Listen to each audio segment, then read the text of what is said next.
All right, so we are in the week of September 21st to the 24th. So we have actually finished chapter 5, but we are starting chapter 6 so that we have time to finish it and give you some time before we actually do the exam next week. So quiz 2 is this week over chapter 4. So I just want to make sure you see that. Next week we'll have a case study. We'll have a Mastering A&P quiz over chapter 6. Make sure you're on the case study, you watch the video, read all of the information, answer the questions. We use that for assessment purposes, so we really need you to do your best. All right, but don't just click through and not look at the information before. Actually watch the video, read the stuff beforehand. We'll help you answer the questions. All right, let's see. So let's talk about bone cells. So 4 basic categories. You have osteoprogenitor cells, osteoblasts, osteocytes, and osteoclasts. Osteo, remember, root word means bone. And these are mesenchymal cells. Remember mesenchyme from connective tissue? These are developmental connective tissue cells. They are stem cells, which means they can divide and they can differentiate into other types of cells. So one of the cells that they can differentiate into are osteoblasts. All right. Where do you find them? You can find them in the periosteum.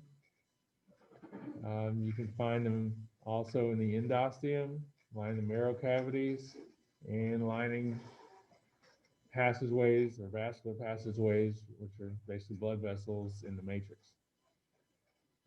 For osteoblasts, anytime you see blast, that means forming. Okay, so these are bone cells that basically make your bone, okay, or build it up. And so these are a derivative of fibroblast cells. Remember, we learned about those in connective tissue. So they make bone matrix, and that process is called osteogenesis. Remember, osteo means bone, genesis means creation. All right, synthesis.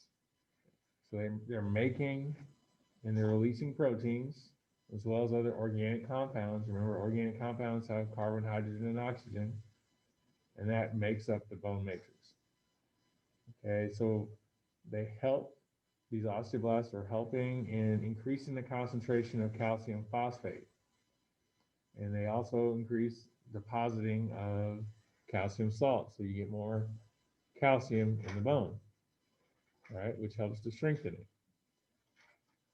It also converts what we call osteoid, which is just matrix before it gets calcified, to bone, right, by adding the calcium. Where do you find it? You find it between periosteum and endosteum.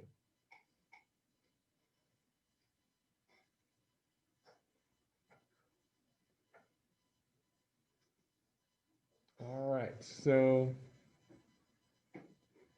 the bone cells, these are the osteocytes. These are what you find most often if you look at a tissue slide of bone. These are your mature bone cells. These are osteoblasts. They get trapped in the lacunae. And at the point, you know, they are where they're going to be, right? They don't move around a whole lot. And what are the lacunae? These are basically spaces or cavities. And they are between the lamellae, right? Remember, the lamellae are the rings. So you have the different layers of the matrix, they make circles, right? So those are the lamellae. So what's the function of the osteocytes? They can recycle calcium salts once they get in your matrix.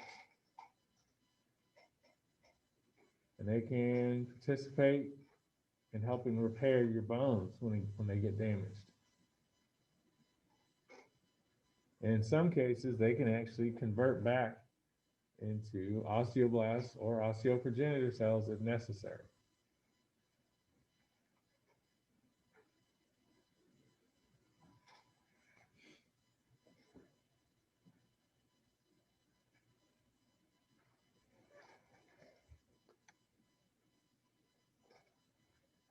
So what about the osteoclasts? So anytime you see clast, that's breaking down. So blasts build up, clasts break down. These are bigger than the osteoblasts.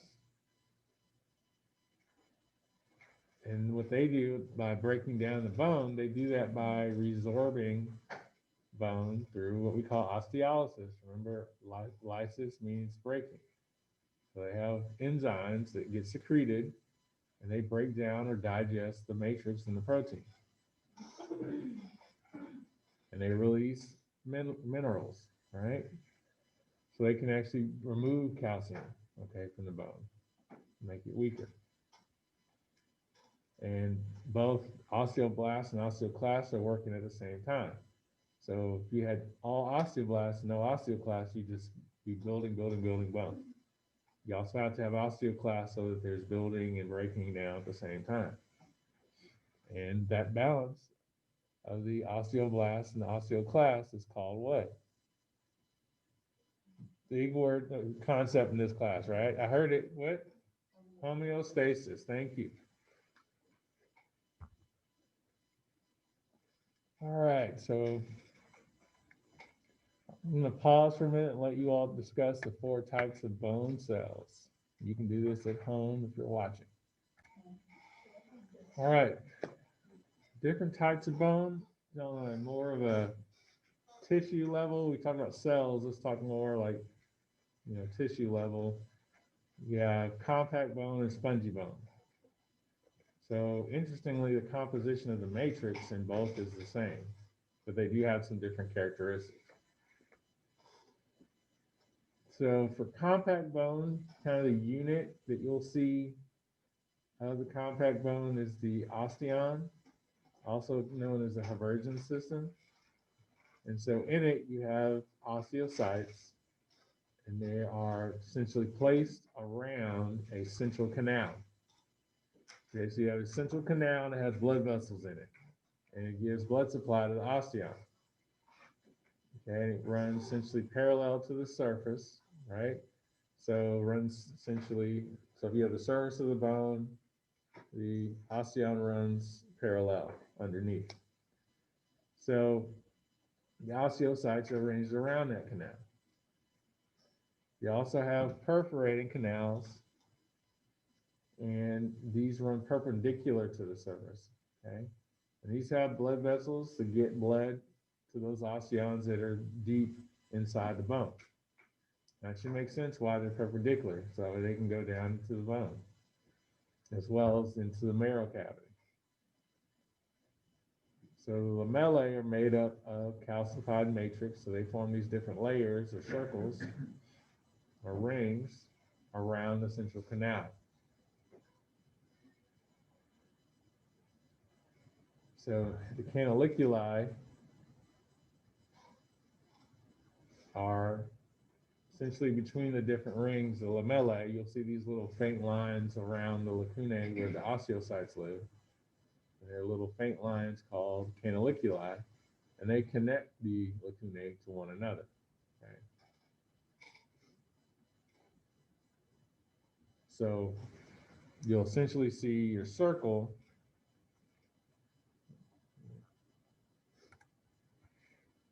All right, I don't think you get shapes too much, but essentially you've got your central canal, and then around it you have your lamellae.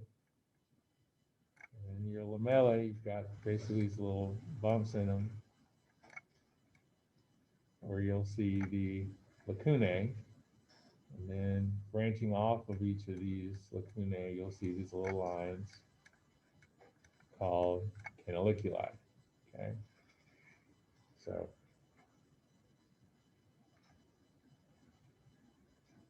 we draw a line here, here, there.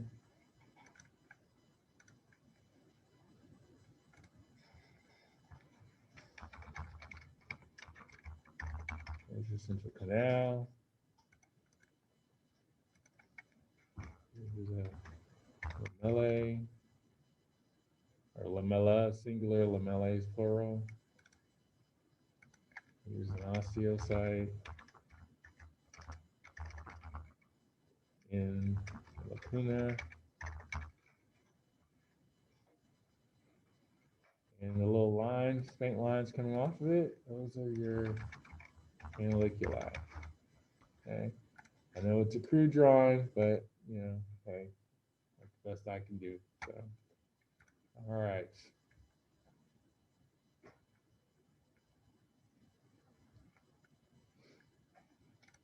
All right. Go ahead and close that out. All right. So, what does compact bone do?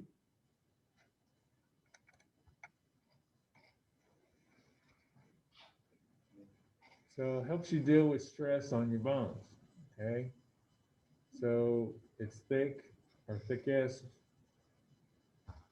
when you have stresses that come from a limited range of directions. So, basically, if it's all the force is being concentrated in one direction, that's a lot of force on that bone. Okay, so you need a lot of thickness there. An example where that would be the diaphysis of the long bones. Like remember the diaphysis is that shaft of the long bone. All right. So how are these forces distributed in your body? So your body weight, it should make sense to you that more of your body weight is going to be held in the middle of your body than on the middle than the sides, right? Because your weight sort of pushes down toward the middle. So for each bone, you actually have more body weight being compressed on the medial side of your shaft. And the lateral side of your shaft does play a role, and it helps to resist bending of the bone, stretching of the bone, helps you deal with different loads or weights or tensions. So that's a compact bone. So what about spongy bone? So spongy bone is on the inside of the bone, right? Deep in the inside of the bone. It has what we call trabeculae, and essentially we call it struts and plates of matrix, but it basically forms a web or a network. Okay, so no osteons there. Okay, the osteons are in the compact bone. There's no blood vessels there. Okay, so it has to get blood supply essentially from the compact bone, okay, which does have blood vessels. And it's lighter in weight than compact bone, makes your skeleton lighter. Okay, it's easier to move your bones, right? So if your bones were solid throughout, they'd be a lot heavier. Okay, the fact that your bones are hollow reduces the weight. So what's the spongy bone do? So spongy bone helps to distribute forces. Okay, and in contrast to the compact bone, the spongy bone, you'll find it where you have few stresses. Okay, and these stresses come from different directions. Example would be the epiphyses. Okay, remember the ends of the long bones. All right, so these trabeculae are aligned along these lines of stress. Okay, helps to deal with it. And there's lots of cross-linking or branching. Okay. So that's compact bone and spongy bone. So let's take a minute, talk to your partner about differences between compact bone and spongy bone. You can do this at home as well. Let's talk about periosteum and endosteum. So the lining of the bones or covering of the bones is periosteum. Okay, it has two layers. The outer layer is fibrous, inner layer is more cellular. Serves as a barrier to isolate the bone from the tissues around it, and gives a root for nerves and blood vessels. Okay. Also helps with growing your bones and repairing them. Now, when you get to the joints where the bones connect, to one another, the periosteum actually becomes continuous with connective tissue, and it helps keep your bones in place.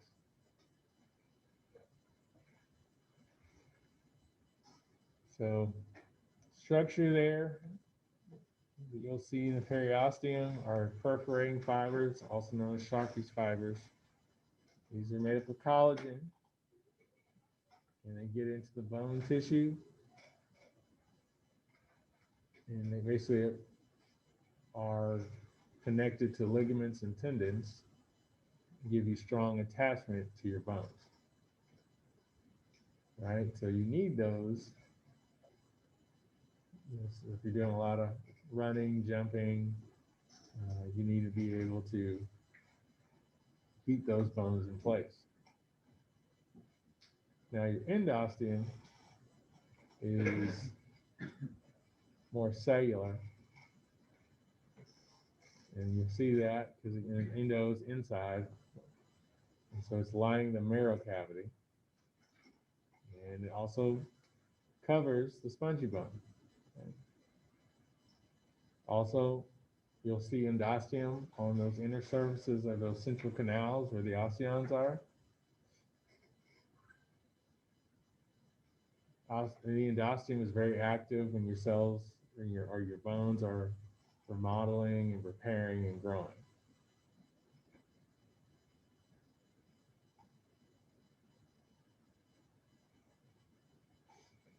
And they're made up of osteoprogenitor cells that get flattened and end up covering your bone matrix.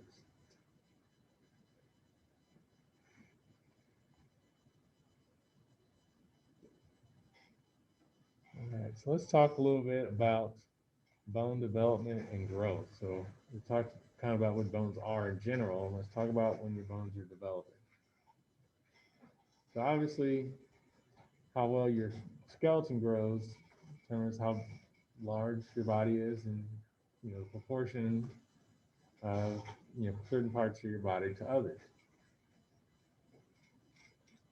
So bony skeletons actually starts forming around week 6 in development, and bones are going to typically during development increase in size, right? And of course the fetus is growing,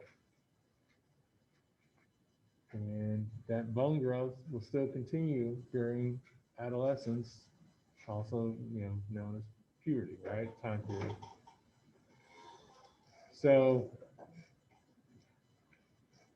men and women have both bone growth at different times.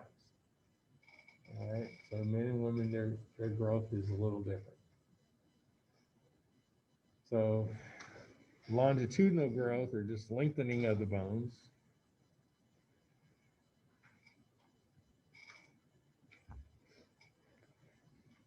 is completed around age 17 to 19 for women, but you may actually see adult height between 15 to 16 years. So even though the bones are still growing, you may not see a change in the person's actual height. And you say, well, how is that possible? I mean, there could be more spacing in between the bones. So, particularly at the joints. Now, adult height, the other piece of that is, we haven't gotten to vertebrae and anything like that, but spaces between the vertebrae can get smaller as you get older. All right. Adult heights is going to be attained by men just a little bit earlier, 16 to 18. Again, for them, longitudinal growth might not be finished till ages 19 to 21. Okay. Now, complete fusion of your diaphysis may not occur until age 25, and remember, that is the signal for your diaphysis to fuse, is that your bones are finished growing. Okay.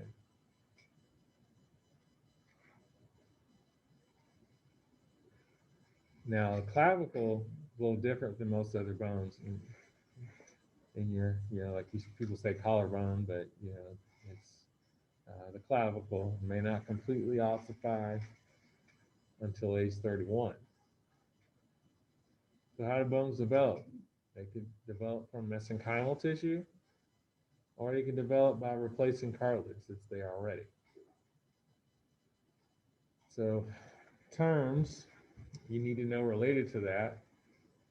So if you're converting other tissues to bone, that's called ossification. And if you're basically putting down calcium on a tissue, it's called calcification. So what are the different types of ossification? Well, I'm glad you asked. There's two types. So there's intramembranous ossification and endochondral ossification. And I'll tell you now, on your review sheet, you have options for your essay that you need to be prepared to answer. You have to be prepared to answer any of them, but questions that you could be asked have to do with what are the steps in intramembranous ossification and what are the steps in endochondral ossification. Okay, so make sure you work on those. So intramembranous ossification is also known as dermal ossification. Okay, and these are certain bones that are going to do this. So results in what we call dermal bones. So these are bones that you see, the flat bones in your cranium, your mandible, and the clavicle. Okay, so just in that area.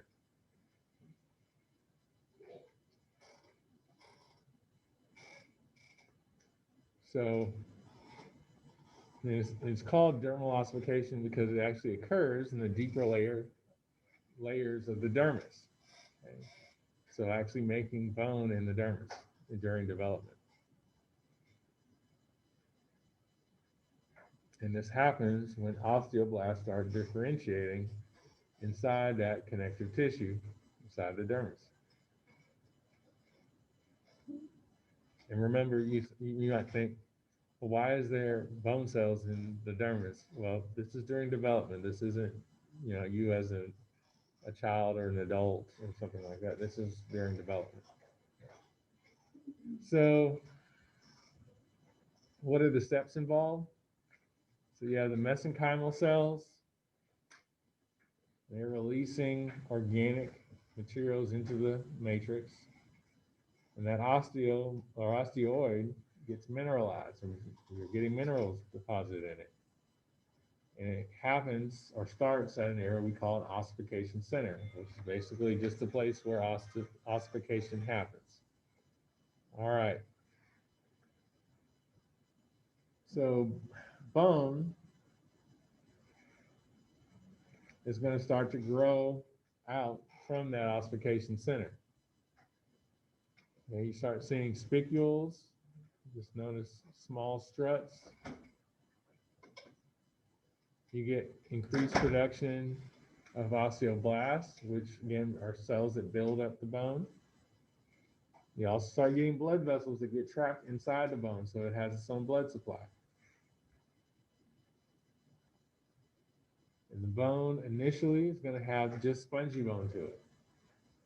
And it should say remodeling converts some of that spongy bone to compact bone. Once that happens, the osteoblasts that are close to that bone start becoming less active because you're kind of almost finished ossifying. Okay.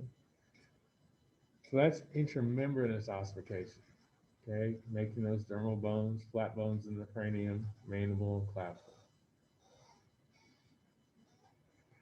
Now, what you'll see from most bones in the body is endochondral ossification. So in endochondral ossification,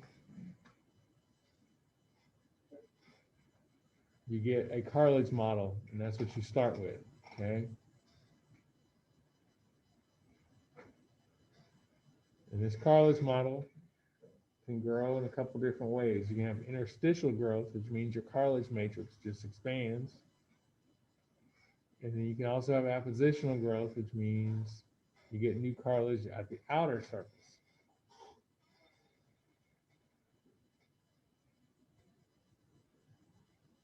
So what are the steps for endochondral ossification? Well, your cartilage starts enlarging, getting bigger. And then you start getting chondrocytes. Remember, chondrocytes are cartilage cells, and their lacunae start getting larger as well. And you start reducing that matrix down to thin struts, which start calcifying. Then, because they lack nutrients, those chondrocytes are going to die. So you're not going to have cells that make cartilage anymore. Then blood vessels start growing into that perichondrium, and then the cells there will differentiate and make osteoblasts. And so then you end up with what we call an osteogenic layer, which basically means it's going to make bone. It makes a thin layer of bone around that cartilage shaft. And you start getting blood vessels going in and invading that cartilage.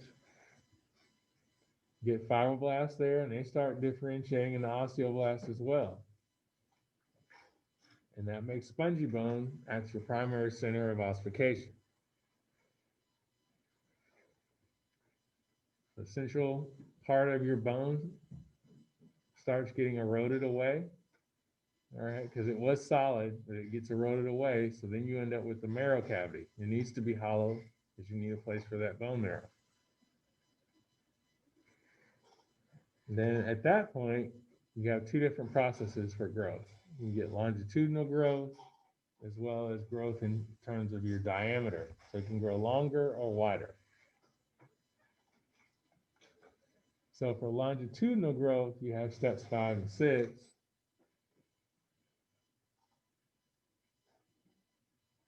And this happens at the metaphysis. And the metaphysis is in between your diaphysis, the shaft of the bone, and the epiphysis on the end. So there's basically a line in between them at each end of the bone called a metaphysis. And new cartilage cells proliferate there onto the epiphyseal side of the metaphysis, which means on the side facing the end of the bone. And then you start getting bone forming on the diaphyseal side, so on the shaft. So it should make sense, because if bone's growing on the side facing the diaphysis, is facing the shaft, which makes the shaft longer.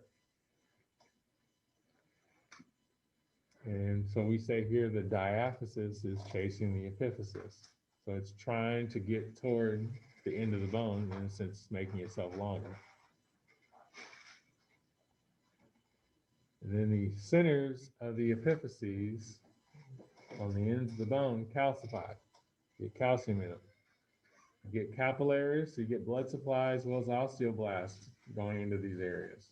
And then, because you have blood supply and bone building cells, you create secondary ossification centers. Okay.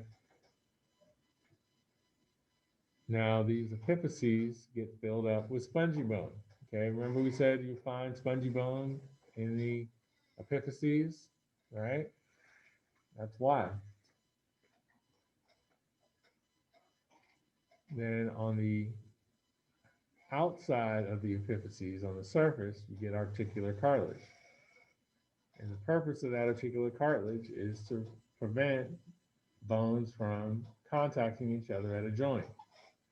Okay, so if you're jumping up to try to do a kill or spike, or you're trying to jump and block a shot, and you come down, you don't want your femur touching your tibia, right? You want it to come down and you have some cushioning, right? So, because those of you who play a lot of sports and have knee pain, you don't want that, right? You want to be able to manage that. And articular cartilage helps with that. It's not the only thing, but it's one of the things that helps for that. So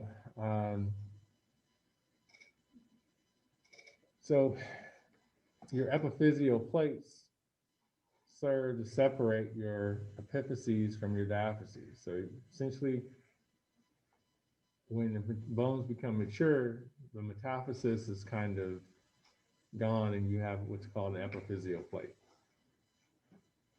And it forms a barrier between your epiphysis and your diaphysis. So that's bones growing longer, okay? I know there's more steps involved there, but I mean, it's a pretty involved, important process.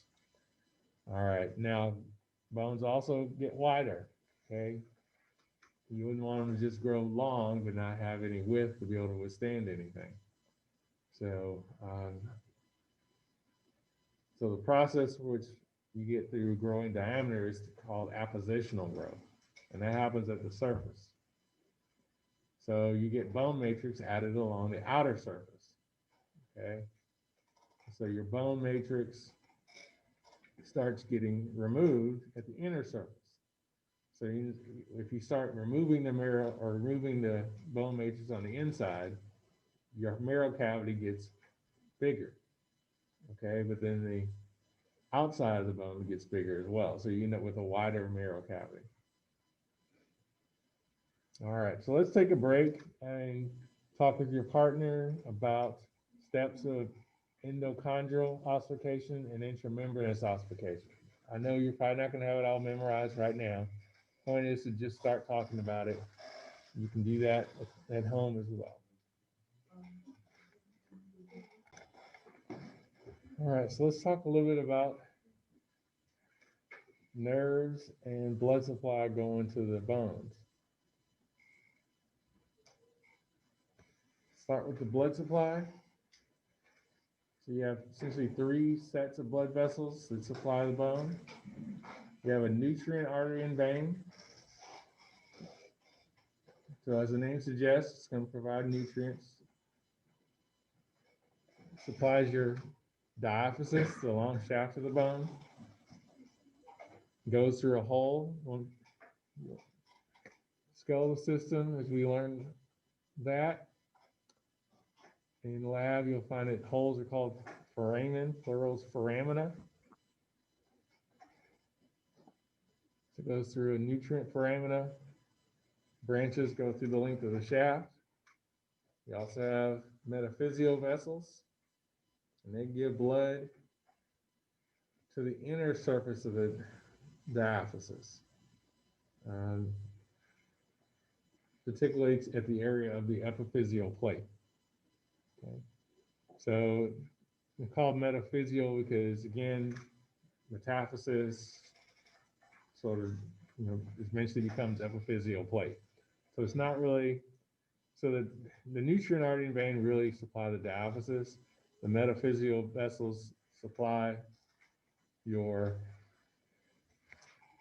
epiphyseal plate. And just to review here, because I want to make sure, all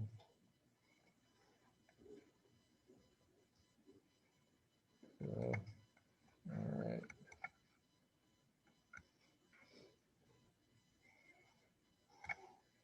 All right, so again,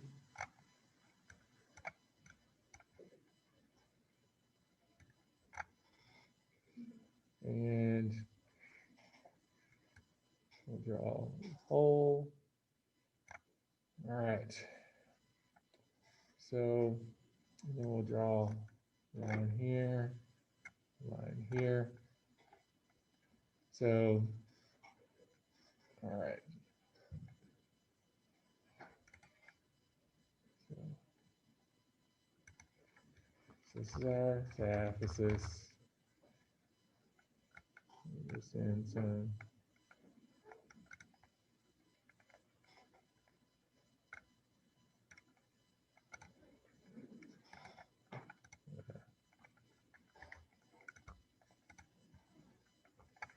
So, all right, so this would be epiphysis.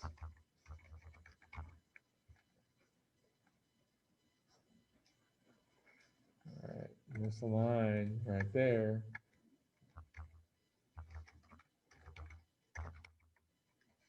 epiphyseal plate.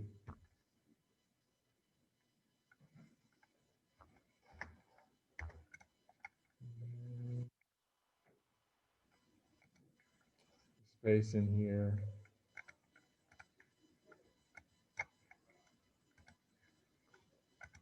that's your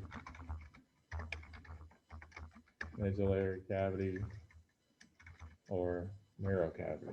Okay? So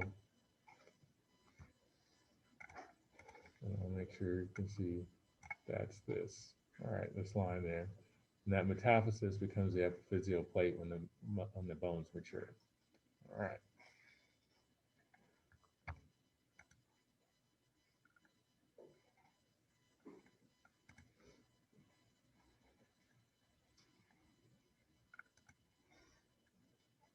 Now the periosteal vessels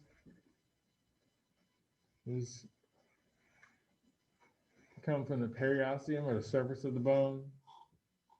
They get incorporated into the tissue of the bone, provide blood supply to those osteons that are more superficial, close to the surface of the diaphysis. They also provide blood at the secondary ossification centers. So once ossification is complete and your epiphyseal plates close, these blood vessels get interconnected. Okay. Now, interaction with other organ systems here, the lymphatic system. Your lymphatic vessels will collect lymph or fluid inside the periosteum. Okay. So basically, you have blood vessels that bring fluid in. You have to have a way to be able to absorb some of that fluid so that you don't have excess fluid. And that's what the lymphatic system does. You also have sensory nerves, and they provide nerves for the endosteum, the marrow cavity, and the epiphyses. Okay, that's why it hurts if you hurt your bone, because you have nerves that supply your bone. If you didn't have nerves supplying your bones, if you hurt them, you wouldn't feel it. All right.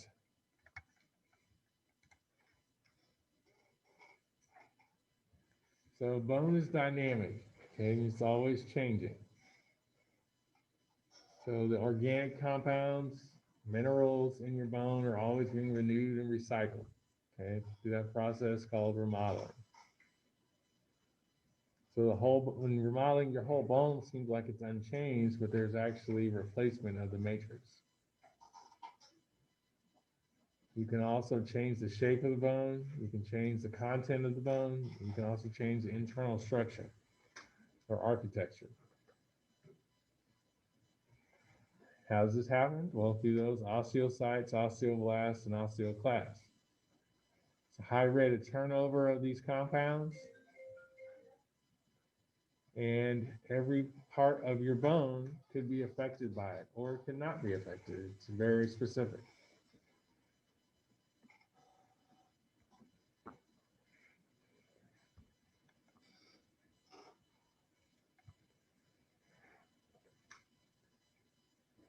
So what about exercise?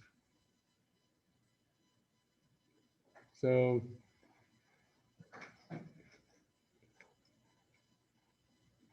you're able to adapt to the different stresses you go through because you're turning over and recycling those minerals in your bone.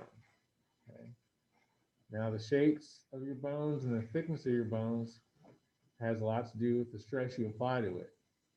Okay, so those that do a lot of running, jumping, a lot of exercise, athletics, that stress you put on your bones to a certain extent makes those bones thicker and makes them stronger so that you can handle that stress, right?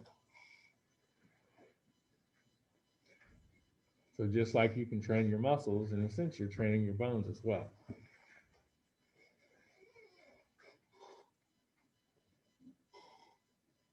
Now you can also get what we call degenerative stresses.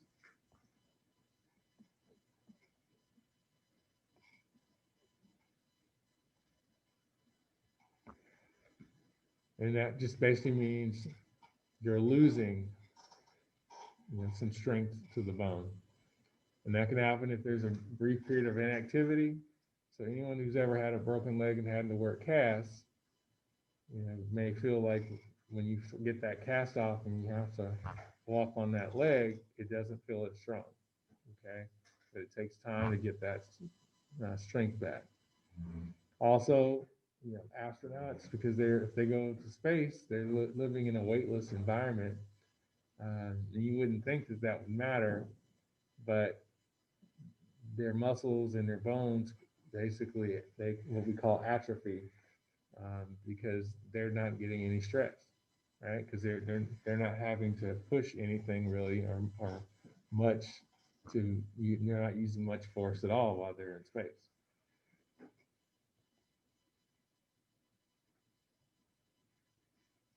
And believe it or not, there's a whole field of medicine that's dedicated just to studying what happens to people when they're in space. Okay, so it would make sense that places like Houston would be where there's NASA as a place where you can study that.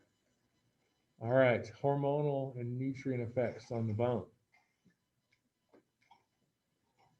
So hormones affect your bone. What you eat affects your bone.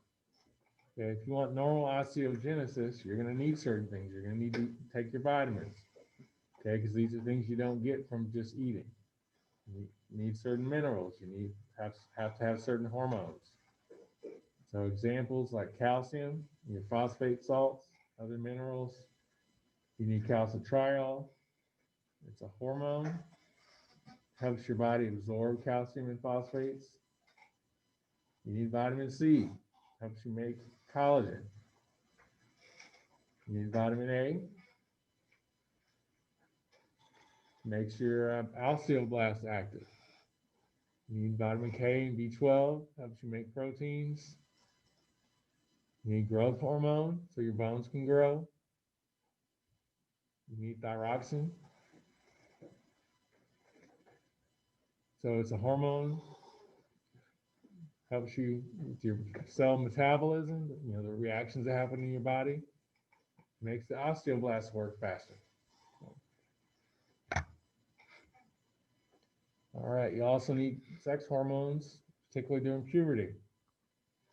All right, because their role is part of what they do is they end up closing the epiphyseal plates. Okay? So it has an effect on bone.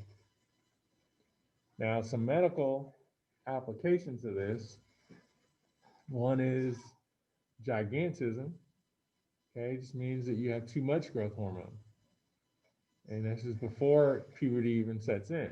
So you get abnormally long bones. It's also failure of your pituitary. It's a pituitary growth failure. It means you don't have enough growth hormone. So you get abnormally short hormones.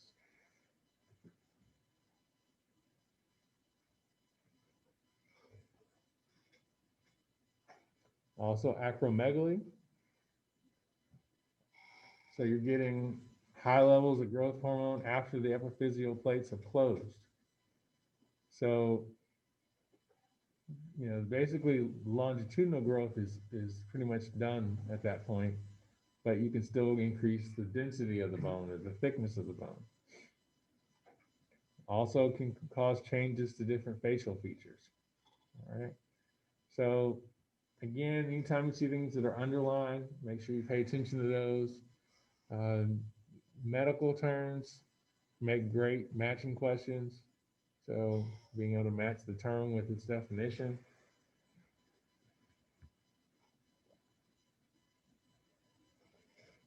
Okay, so we think of the skeleton mainly just as a scaffold or structure, right? But it's also a bank, okay? And just like, you might have money in your bank account, your skeleton has calcium in its bank account. So calcium is our most common mineral. 99% of it's going to be in your skeleton. And the concentration of calcium ions has to be very, very closely regulated to prevent you from having any physiological issues, okay? So membranes, as well as the intracellular activities of different neurons, remember these are nerve cells and muscle cells, require calcium ions. So it's not just great for strong bones, it's also great for muscle contraction, it's also great for making your nerves send signals, okay? So hormones and calcium balance.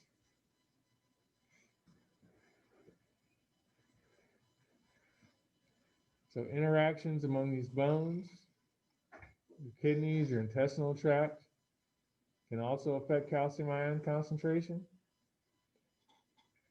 And homeostasis of calcium ions is regulated by, remember that? Negative feedback, okay? Remember negative feedback? Okay, very common in the body. 2 hormones are involved in that process of regulation, calcitonin and parathyroid hormone. So parathyroid hormone, should say, has 3 effects that increase calcium ion concentrations in the bloodstream. So that's its role, is to increase calcium ion concentration in the bloodstream. So how does it do that?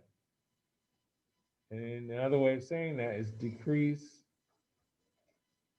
calcium ion concentration in the bone tissue. So it can stimulate osteoclasts. And what do osteoclasts do? What does class mean? You gotta remember? Break down. So if they break down the bone, they're going to release calcium out of the bone, goes into the bloodstream. You can recycle the minerals. Okay, they can also increase the rate at which the intestines absorb calcium ions by amplifying the hormone calcitriol. So again, if the goal is to increase calcium ion concentration in the bloodstream, if you say you're eating calcium or something that has calcium in it, if your intestines absorb that calcium at a higher rate, where is it going? It goes into the bloodstream. All right, so another way you can do this is by decreasing how much calcium gets excreted from your kidneys. So if you let less calcium out, stands to reason that you're going to have more calcium in your blood, right? Because what do your kidneys do? They filter your blood. So if you're not able to get as much of that calcium out, you're increasing your calcium in your bloodstream. Now, calcitonin has the opposite effect. It decreases blood calcium levels. And the way I try to keep it straight in my mind is that calcitonin tones down blood calcium. Okay, tones it down. It decreases blood calcium.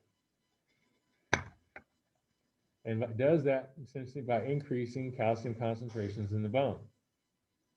So how can it do that? Well, if it inhibits the activity of the osteoclasts, which like to break things down, it's preventing them from breaking things down. You keep that calcium in your bone, which decreases the amount of calcium in the blood. You can also increase the rate of excretion of calcium at kidneys. So if more calcium is being excreted, you're taking calcium out of the blood. Okay. Now, this is a balancing act, right? Homeostasis. So if you lose a lot of calcium out of your bone, you have a lot of calciums in the body fluids, the bones get weaker. Now, when you deposit those calcium salts into the bone becomes denser and stronger, right? More medical terms to relate to this. Osteomalacia. So here the bones get weak and they get flexible. This has to do with poor nutrition. So in your book, I think you've got some picture on your e-text. And basically there are bones where you can take the bone and bend it and it doesn't break. Okay? That's bad, right? You don't want bones to do that. You want bones to hold up. So another medical term is rickets. So this is a specific type of osteomalacia.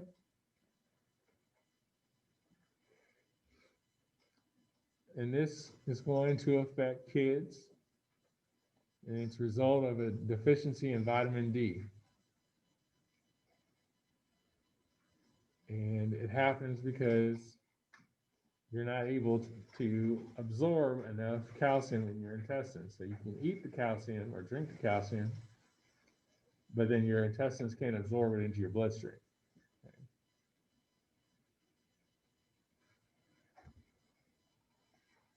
Then if you don't have enough in your bloodstream, you're not able to get enough to your bones get weak. Okay. All right, so let's take a break and talk to your partner about what parathyroid hormone and calcitonin do. You can do this at home as well. All right, another possible essay that you'd have to answer would be steps in repair of fracture.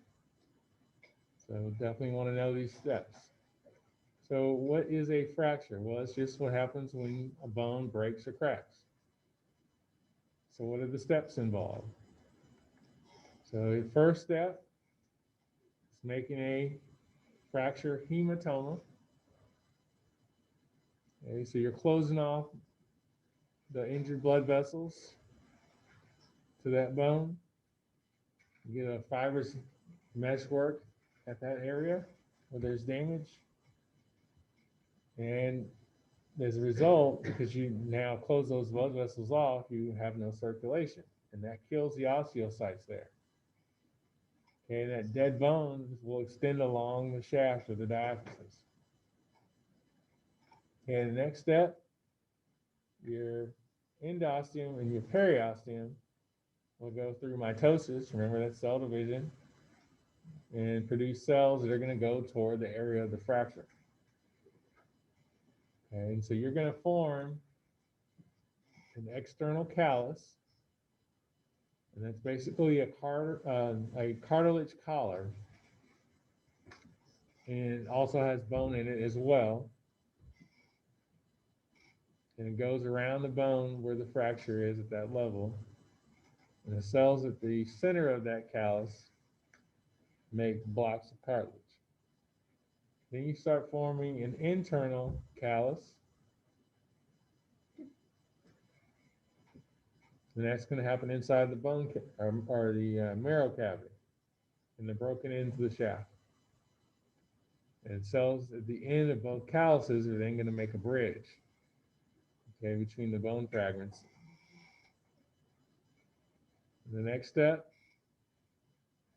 your cartilage in the external callus gets replaced with spongy bone. And then your external and internal callus form a brace at that side of the fracture. Step 4 takes about 4 to 12 months. You get bone remodeling.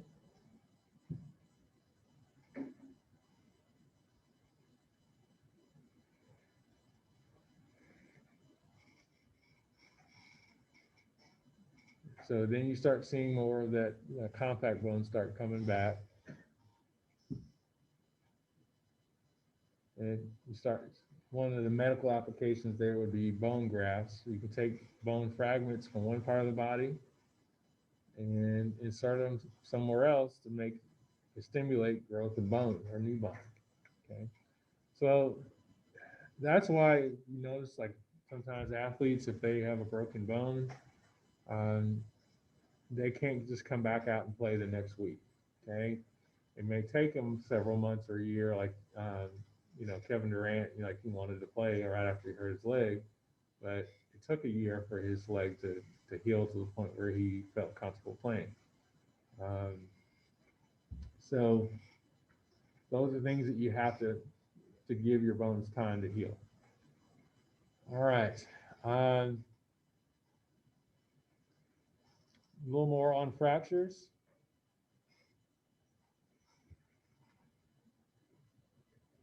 So if there's no break in the skin, you just have an internal fracture. It's called closed or simple because the skin's closed.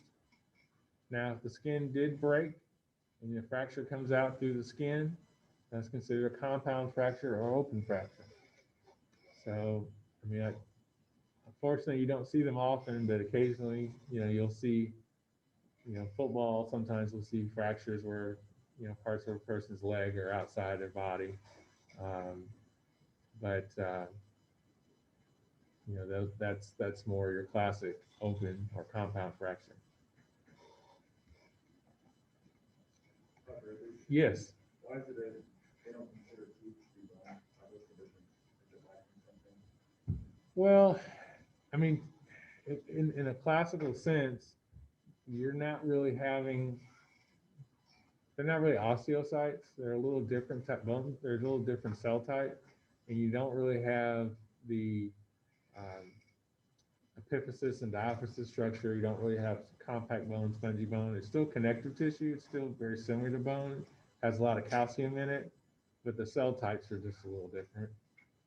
So, good question. So, as far as aging, how does aging affect the skeletal system? So the bones get thinner and weaker as you get older. A few more medical issues. So osteopenia means the ossification is not adequate. Okay, so the cells or bones weaker. All right, so sometimes different parts of the skeleton have different effects in terms of aging. So the epiphyses, the vertebrae, and the jaws can lose a lot of their bone mass. Okay, whereas you have fragile limbs, which can result in losing weight, losing your teeth. Okay, so a relationship there between the teeth and the bone. All right. Now, but also if you think about that, part of what that is your mandible and your maxilla, your upper jaw and your lower jaw, they're losing bone mass. They're losing calcium. And those teeth can literally fall out once that bone mass is gone, because it's meant to have a tight fit. All right, so that's part of why you're losing your teeth as you get older. All right, osteoporosis, another medical issue, reducing your bone mass. Okay, it's so much bone mass it compromises the normal function of the bone. So if you think about it, osteo against bone, porosis sounds like porous, so it has literally your bones start kind of having pores and losing lots of calcium. Now, also as people get older, they have lower levels of sex hormones, and that can also mean that they're going to have more or increase the chances of osteoporosis. So, example, after menopause, some of the estrogen and progesterone levels can go down. That can contribute to it. Okay, osteoclast activating factor. Okay, so typically when you see something that says factor, it's a chemical.